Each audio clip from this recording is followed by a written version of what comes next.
Hello everyone, সবাই কেমন আছেন? আমি নিয়ে আসলাম চিকেন রোস্ট তৈরি করতে আমি প্রথমেই চিকেনগুলো ধুয়ে ম্যারিনেট করে নিলাম হলুদ লবণ লেবু দিয়ে ম্যারিনেট করে নিলাম।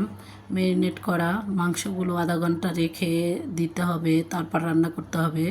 রান্না করতে আমি আগে রোস্টগুলো ভেজে নিতে হবে। আমি পাতিলে তেল দিয়ে দিলাম রোস্ট ভাজার জন্য। অল্প আঁচে ভাজতে হবে যাতে পুড়ে না যায়। পুড়ে ভাজা হয়ে গেল আমার রোস্টের চিকেন।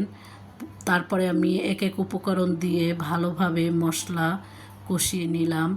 এখানে আমি দিয়ে দিলাম আদা বাটা, রসুন বাটা, জিরার বাটা,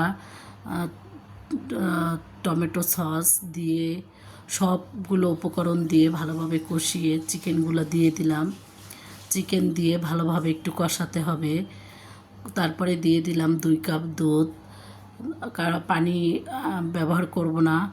ভালোভাবে নাড়াচাড়া করে ঢেকে দিলাম।